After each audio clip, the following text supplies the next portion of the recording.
Hello students.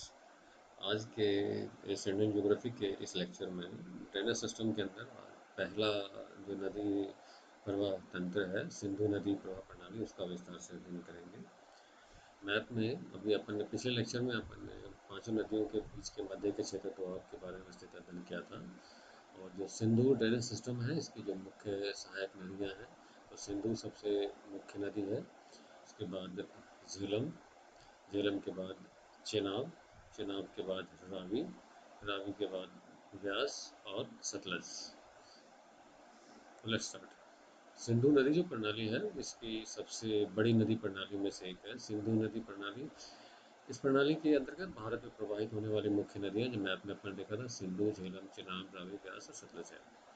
Sindhu Himalaya से निकलने वाली नदियों में से पश्चिमवर्ती नदी है। अपन ने जो ड्रेनेज सिस्टम के विभाजन किया था, उसमें एक विभाजन किया था कि बंगाल की खाड़ी में गिरने वाली नदियाँ और अरब सागर में गिरने वाली नदियाँ, ईस्ट एंड वेस्ट। तो सिंधु अरब सागर में गिरने वाली सबसे महत्वपूर्ण नदियों में से एक है। यह नदी हिमालय पर्वत की लद्दाख श्रेणियों के उत्तरी भाग से कैलाश चोटी के पृष्ठ भाग से 5,000 मीटर की ऊंचाई से निकलती है। ये क्वेश्चन बनता है कि ओरिजिन कहाँ से होता है इसका। गंगा पर्वत के समीप एक गहरा मोड़ बनाती हुई सिंधु पाकिस्तान में प्रवेश कर जाती है। जास्कर श्रेणी से निकलने वाली जास्कर नदी इसमें लेह के समीप मिलती है। मैप में भी आपने देखा था। काराकोरम श्रेणी के उत्तर की ओर निकलने वाली श्यान नदी फ्री के समीप सिंधु नदी से मिलती है। ये एक तरीके से सिंधु की सहायक नदियाँ दोनों हो गई, ट्रिब्यूटरीज हो गई सिंधु की। सिंधु नदी का भारत के कुल प्रवाह क्षेत्र में 1,17,844 वर्ग किलोमीटर है। इस नदी की कुल लंबाई 2,880 किलोमीटर है, जबकि भारत में 710 किलोमीटर है और इसका अधिकांश जो भाग है जो पाकिस्तान के अंदर है। सिंधु नदी मोशरेमुंग, नंगा पर्वत, राकापोशी, तिरिश्मीर आदि ऊंची पर्वत श्रेणियों के बीच से होकर ये प्रवाहित होती है। नौ सतलज, व्यास, झेलम, चिनाब, रवि, शिगार, गिलगित, सिंध, जस्कर आदि सिंधु की कुछ जो महत्वपूर्ण सहायक नदियां हैं। इसमें देखो, गिलगित जो है ऊपर है, श्योक जो है ये ऊपर की नदियां हैं जो सिंधु के अंदर आकर मिलती हैं। ग्रीष्म ऋतु में हिम के ज़्यादा पिघलने से इस नदी में बाढ़ आ जाती है। सिंधु नदी सिंध के शुष्क क्षेत्र में प्रवाहित होती हुई अंत अरब सागर में विलीन हो जाती है। तो जो रिवर सिस्टम का, सभी रिवर सिस्टम में रहता है, इंडस, झेलम, चेनाब, रावी, व्यास और सतलज। ये मैप में दिया हुआ है एक एक का, और इसी को हम विस्तार से हम नीचे अध्ययन करेंगे। नेक्स्ट है झेलम। झेलम नदी का जो उद्गम है वो जम्मू कश्मीर में स्थित शेषनाग का नीला जल स्रोत है। यह नदी कश्मीर में शेषनाग से शुरू होकर उत्तर पश्चिम दिशा में 112 किलोमीटर तक प्रवाहित होती हुई वुलर झील, जो नेक्स्ट झील में है, वुलर झील में मिल जाती है। आगे निकलकर यह नदी हिमालय एवं पीर पंजाल श्रेणी के बीच बहती हुई कश्मीर घाटी को अपने जल से सिंचित करती है। झेलम नदी बारामूला के आगे निकलने के बाद पाकिस्तान में प्रवेश कर जाती है। पाकिस्तान में प्रवेश से पूर्व यह नदी एक बहुत गहरी घाटी का निर्माण करती है। इस घाटी को बासमंगल के नाम से, ये भी क्वेश्चन बनेगा, बासमंगल के नाम से जाते हैं कि बासमंगल जो है वो किस नदी, जो घाटी है वो किस नदी द्वारा निर्मित होती है। इसकी गहराई 2,130 मीटर है। झेलम नदी की कुल लंबाई 720 किलोमीटर है। भारत में इस नदी का कुल जल ग्रहण जो टोटल एरिया है 28,490 वर्ग किलोमीटर है, और भारत में इसकी लंबाई जो है 400 किलोमीटर है। यह नदी सिंधु की सहायक नदियों में सबसे छोटी है, परंतु कश्मीर की यह एक महत्वपूर्ण नदी है क्योंकि यहाँ यहाँ पर प्रमुख जल मार्ग है। जो झेलम है ये सबसे छोटी है, मगर जो ड्रेनेज जो ट्रांसपोर्टेशन है, ट्रांसपोर्ट पॉइंट ऑफ व्यू से जो है वो एक महत्वपूर्ण है ये नदी। चिनाब, चिनाब सिंधु नदी की सबसे बड़ी सहायक नदी है। चिनाब की दो प्रमुख नदियां हैं, चंद्र और भागा। चंद्र और, मैप में देखिए, चंद्र और भागा, ये दोनों नदियां चिनाब के ऊपरी भाग में आपस में मिल जाती हैं। चंद्र में भागा नदियां लाहौल के बड़ा लापचा दर्रा, 4,880 मीटर ओरिजिन जहाँ से होता है, फिर क्वेश्चन बनेगा ये, के समीप से निकलती हैं और हादी समीप एक दूसरे से मिल जाती हैं। चिनाब नदी किश्तवाड़ का एक विकट मोड़ का निर्माण करती है और पीर पंजाल में गहरी कंदरा का निर्माण करते हुए पाकिस्तान में प्रवेश कर जाती है। भारत में चिनाब नदी की लंबाई 1180 किलोमीटर है, जबकि इसका जो जल ग्रहण क्षेत्र है वो 26,755 वर्ग किलोमीटर है। चिनाब के बाद आती है अगली महत्वपूर्ण नदी है रावी, रावी।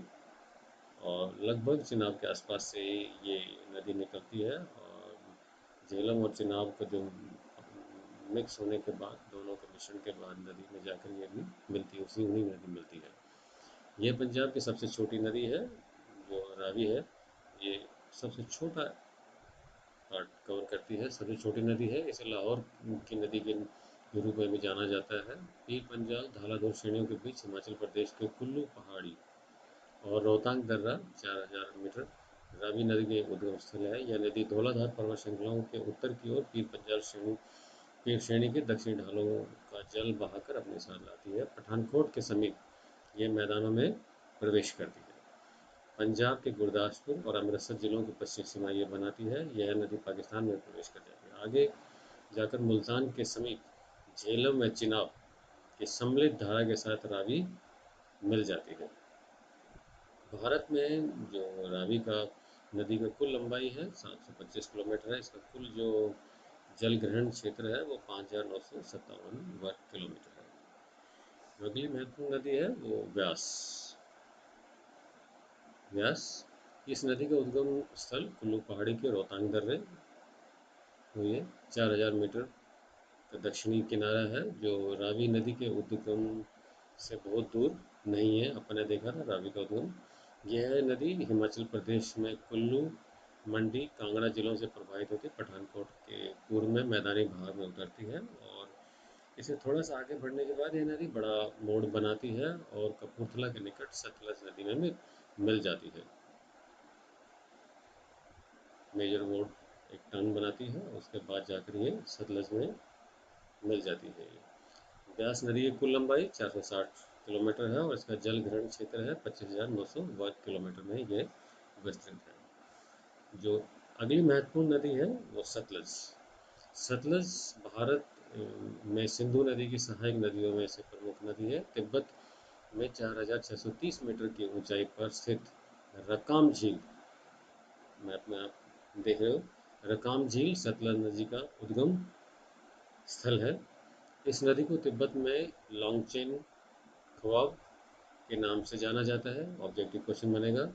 जो दुलुच खवाम जो से निकलती है और ये मानसरोवर और कैलाश के बीच प्रमुख एक व्यापारिक केंद्र है।